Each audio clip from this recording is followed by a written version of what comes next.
ప్రభు యేసుక్రీస్తు నామంలో మీ అందరికీ నా శుభాభివందనాలు తెలియజేసుకుంటున్నాను. గడిచిన కాలం అంతా ఆయన కృపలో మనల్ని భద్రపరిచి మరొక రోజును చూసేటువంటి భాగ్యాన్ని మనకు అనుగ్రహించినటువంటి దేవాతి దేవునికి నా యొక్క హృదయపూర్వక వందనాలు, కృతజ్ఞత స్తుతులు చెల్లిస్తున్నాను. ఈరోజు వాక్య భాగాన్ని చదువుకుందాం. సామెతల గ్రంథము 3వ అధ్యాయం 6వ వచనం చదువుతాం.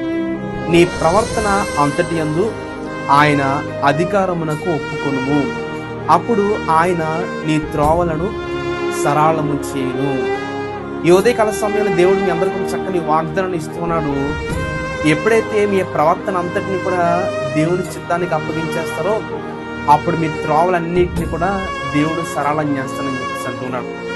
ఈ రోజున ప్రతి మనిషి కూడా నా భవిష్యత్తు ఎలా ఉండాలి, నేను అలా ఉండాలని చెప్పేసి వారి యొక్క జీవితం పట్ల ఎన్నెన్నో ప్రణాళికలు, ఎన్నెన్నో ఉద్దేశాలు వాళ్ళు కలిగి జీవిస్తున్నారు. అయితే ఈ రోజున చాలా మంది వారి యొక్క జీవితాల్లో అనుకున్నవి నెరవేరకపోవడానికి ముఖ్యమైన కారణం ఏంటంటే దేవుని చిత్తానికి వారి యొక్క ప్రవర్తనను అప్పగించుకునే కారణాన్ని బట్టి వారు ఆశించినటువంటి విధానంలో వారి యొక్క జీవితాలు ఉండట్లేదు.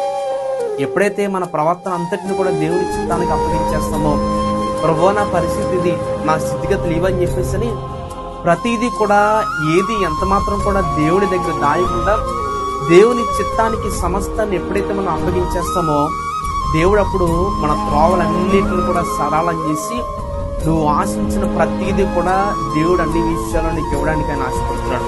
ఈ ఉదయకాల సమయంలో ఈ మాటలు ఉన్నటువంటి మీ అందరి జీవితాల్లో ఈ వాగ్దానాలు నెరవేరాలని, మీరు అన్ని విషయాల్లో కూడా దేవుని చిత్తానికి లోబడి మీ త్రోవలన్నీ కూడా దేవుడు సరళం చేసి అన్ని విషయాల్లో దేవుడు మిమ్మల్ని ఆశీర్వదించాలని ఆశిస్తూ నా యొక్క మాటలను ముగిస్తున్నాను. అందరికీ వందనాలు.